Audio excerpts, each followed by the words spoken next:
All right, let's talk about something that, for a lot of us, brings up some pretty strong feelings: mathematics. But what if we could look at it through a totally different lens? Today, we're going to dive into the world of Montessori math. So let's just start with this question, because it really gets to the core of it all, right? What if your first experience with numbers wasn't about pressure or just memorizing things, but about actually discovering them?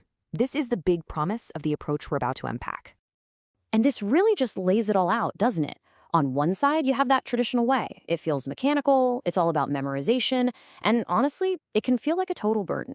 But on the other side, you've got the Montessori vision, something meaningful, something you truly understand, an exploration. It's a huge shift from being told what to think to figuring it out for yourself. Okay, so let's get into the why this approach feels so fundamentally different. We're going to look at the core ideas that make Montessori math a unique and, believe it or not, a joyful experience. It all starts with something concrete, something real, materials a child can actually pick up, touch, and hold. And from there, it slowly, carefully builds a bridge to the more abstract world of numbers and symbols. The whole process is really framed as this incredible path of discovery, which is what leads to that deep, real understanding. You see, this isn't just a random collection of cool activities. No, it all builds into this really thoughtful philosophy. It's a structured approach built on 4 super powerful pillars, all designed for deep, lasting comprehension. Okay, so here they are. First up, you always move from the concrete to the abstract, so you actually feel what 3 is before you ever see the symbol 3. Second, each material is designed to isolate just one single concept at a time. This keeps things super clear and avoids confusion. Third, and this is a big one, there's something called control of error. This just means the materials themselves show you if you've made a mistake. And finally, and this is maybe the most important part, it's all designed to protect the joy of discovery, because the child chooses to do the work. It's not forced on them. So how do you actually do all this? How is this philosophy put into practice? Well, it's through a set of beautifully designed and, frankly, incredibly intelligent materials. These aren't just toys. They are literally the tools of understanding. Let's just pause on this term for a second: self-correcting. This is an absolute game changer. Think about a puzzle where the pieces only fit together in the right way. That's the idea here. The material itself gives you the feedback, not a teacher pointing out what you did wrong. This builds so much independence and confidence.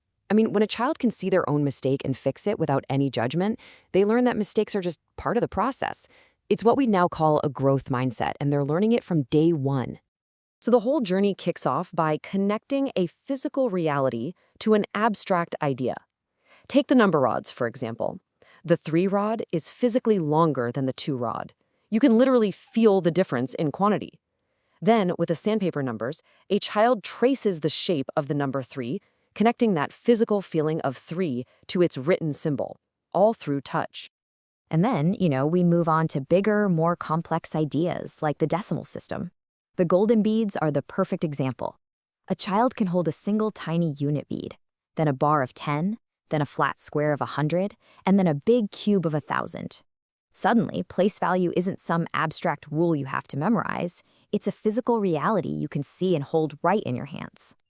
And all of this, the whole philosophy, all these cool materials, it all comes together to create these incredible aha moments. Let's look at a really simple but powerful example of this entire system just clicking into place for a child.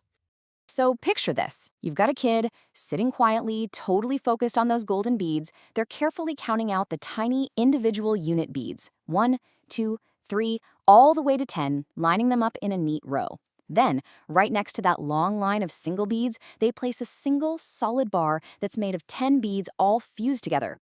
And right there, in that quiet little moment of comparison, something just clicks. Their whole face lights up. It's not just a rule someone told them. They see it. They get it. They discovered it for themselves. And that little exclamation, "I can see 10." That's everything. That's the entire goal. It's genuine, deep understanding born from their own direct experience. And that really brings us to the ultimate goal here. You see, the point isn't just to learn how to add and subtract. It's to equip a child with a way of thinking that lets them see and understand the entire world in a much deeper way. So what can we all take away from this? Whether you're a teacher, a parent, or honestly just anyone who wants to learn something new.